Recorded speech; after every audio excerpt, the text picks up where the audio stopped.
Yo, what is up guys? It's me, Zachley. And this whole situation is kind of messed up. No offense to Chicago fans, but the people managing your organization have no idea what they are doing. 2 days ago, all the talk was about the possibility of Paul George going to the Cavs. Today, it's about Jimmy Butler, and this news came out of nowhere.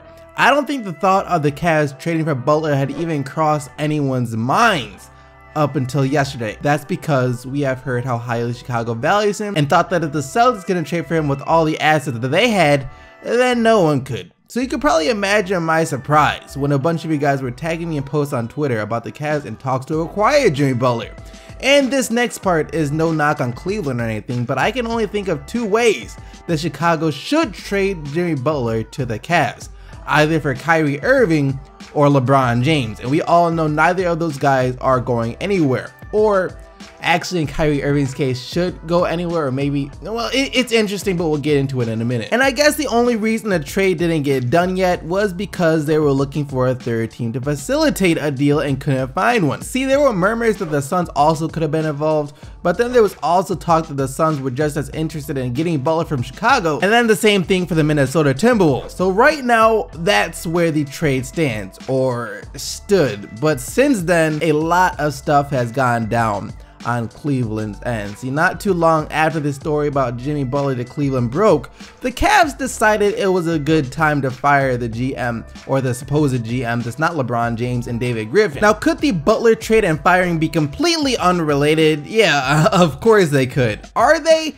I wouldn't bet on it. No one knows exactly what went down, but most people think it's either one of two things. Either Griffin was about to trade Kyrie Irving in the deal for Butler, or he refused to trade Irving at all. And like I said earlier, this whole Jimmy Butler thing really came out of nowhere because no one thought that Cleveland had what it take to acquire him. The only player I think Chicago would trade him for straight up on the Cavs roster would be Kyrie. Because if Chicago took Love or something like that for Butler, then their management would be even dumber than most people think they already are, which says a lot, by the way. Which is why I think that this is what went down. Before the story broke, before there was any talk about Jimmy Butler going to the Cavs, there was a report claiming that teams were asking about the availability of Kyrie Irving, trying to trade for Uncle Drew, which is normal. You'd be a terrible general manager if you didn't at least see the availability of other players. But it had also been known that David Griffin really liked Kyrie Irving and didn't want to move him. And I think it was that unwillingness to trade him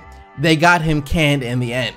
And this is where it gets crazy, and some people are gonna love what I'm about to say and some people are gonna hate it. I just wanna say that I don't necessarily agree with trading Kyrie Irving.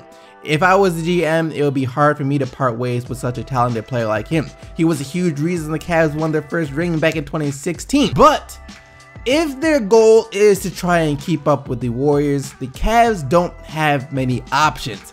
It's not like they have any cap space to go out and just sign another player or something like that. They don't have any young, valuable prospects to trade away to a team looking to rebuild.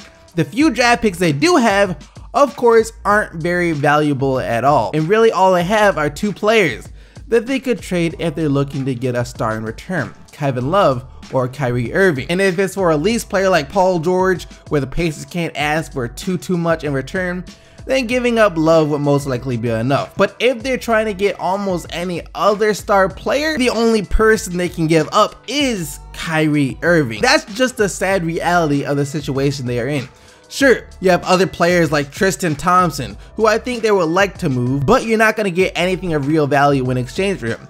And then the rest of the team is filled with J.R. Smiths, Channing Frys, and Iman Shumperts and trash cans. Outside of Love, Kyrie, LeBron James, maybe Tristan Thompson, the only player I think other teams might have the slightest bit of interest in would be J.R. Smith, but you're not going to trade him for anything better than what J.R. Smith is to the Cavs right now, so that's really pointless. And with that in mind, let's take a look at what Kyrie Irving brings to the table. So he's an all-star caliber point guard, only what, 25 years old. Already one of the best offensive talents in the league. One-on-one, he's unguardable. Heck, you could probably put two defenders on him and he's still almost unguardable. And when he gets into a rhythm, there is nothing you can hope to do to stop him. And anyone who tells you otherwise has no idea what they're talking about. And I'm an Irving fan, love the guy's game and think he's a phenomenal player. When he hits his prime, he could very well turn into a top 3 guard, if not the best guard in the league. But one thing that I did notice about him in the finals is, and we kind of all knew this before the finals, but this just verified it, he isn't a player that the Cavs can turn to when LeBron isn't in the game. See, during the finals, when Golden State would go on those quick 7-0, 10-0 runs when LeBron set out, Irving was always on the floor. The Cavs would try to turn to him to get their offense going, but the thing is, unless he's on the court with another big time player, another huge threat, a playmaker, against good defensive teams like the Warriors, he's not much of a threat because the defenses will just zero in on him. And this really isn't Kyrie's fault at all. It's just how it is. Any star player becomes much easier to stop when you don't really have to worry about the other guys doing anything.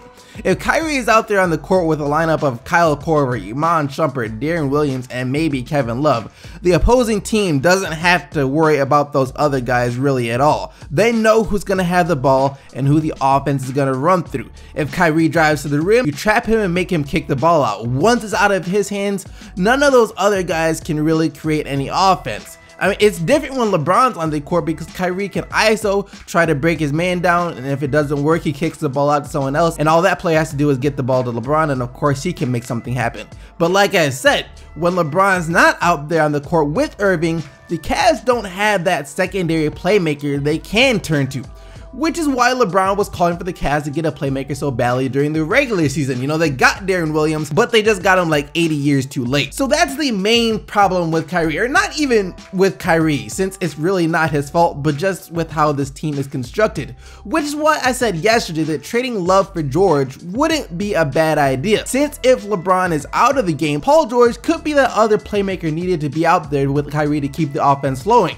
However, like I also just said, the Cavs are in a tough situation where they know what they need, but don't have too many assets to get it. And if there is some type of three-way trade about to go down between the Cavs, Bulls, and it looks like it could be the Suns, no matter how badly you like Irving and wanted to keep him, you gotta keep all your options on the table. I don't think David Griffin was willing to do that, which is why he ended up getting fired. That being said, one trade scenario I thought of that would kind of make sense for all three teams would be something like this. The Suns want Lonzo Ball. Tons of talk about them trying to trade up with the Lakers to get him, but reports came out to say the Lakers are no longer interested in trading their pick, as it seems like they're gonna take Lonzo in the draft, which is evident because of them supposedly shopping D'Angelo Russell for a top 12 pick in this year's draft. So if the Suns can't get him, then they are still looking for a backcourt mate to go with Devin Booker.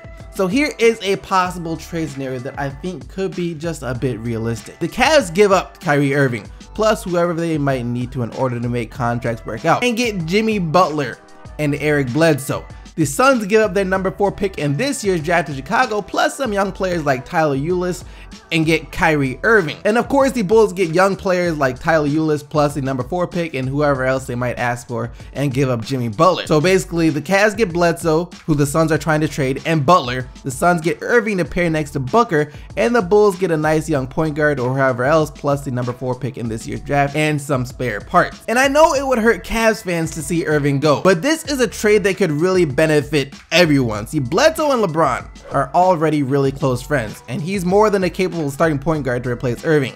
And Jimmy Butler is of course Jimmy Butler. If you're the Cavs, you're still not done trading most likely. I mean, I'd still try to move Kevin Love for even Paul George still. I know doing that trade would either require Paul George or LeBron James to play the 4, but against the Warriors, that wouldn't be an issue at all. There were times during the finals where LeBron James was playing center. I mean, you would have a starting lineup of Eric Bledsoe, Jimmy Butler, Paul George, LeBron James, and Tristan Thompson, or if they had to trade Tristan Thompson, then just some other fill-in center. No matter how much you love Kyrie, you have to admit that that lineup is much better suited against the Warriors. And then for the Suns, it makes sense because you're gonna have Kyrie Irving and Devin Booker in the same backcourt together. That would be scary. And then Chicago gets to finally start rebuilding like they needed to a long time ago. So that's a trade scenario that I thought of, but I just want to say, if anything close to that does happen, and I'm another team in the Eastern Conference, even the Celtics, I'm just saying screw it. There is no point in even trying to compete with that team right now. Might as well just start the process, because until the Cavs can't afford to keep those players anymore, realistically, I just don't know how any other team would be able to compete.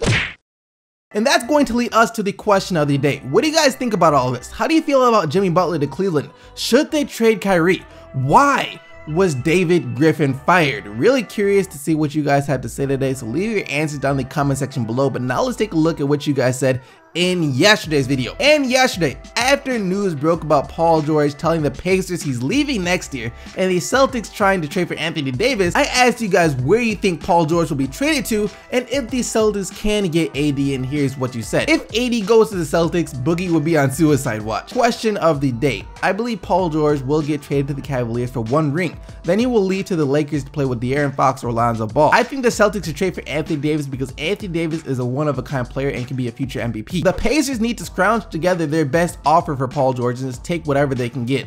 If that's Kevin Love, so be it. And if I'm the Pelicans, AD is untouchable. He is literally the cornerstone of the franchise, and if he leaves, Boogie leaves, which they can't risk. Most people do agree that Paul George to the Cavs makes sense, but don't think that AD will be traded. The Pelicans, though, are in a pretty risky situation. They traded it all, betting on AD and Cousins, and they don't have any draft picks this year, and the rest of the roster besides Jrue Holiday, who is a free agent this year, is garbage. So if they fail to build a team around Boogie and Davis this summer, then Cousins could just leave next year and the Pelicans will be really screwed. So if they feel like they might not be able to put players around Cousins and Davis this summer, they could see Boston's offer as a way to avoid becoming the next Brooklyn Nets and take it. Like I said though, don't forget to leave your answer for today's question of the day down in the comment section below. But other than that, thank you once again for watching the video. Hope you guys did enjoy it. If you did, don't forget to leave a like and subscribe for more daily NBA videos. And until tomorrow, keep getting the Bucks, Team SEC, and I'm out of here. Peace!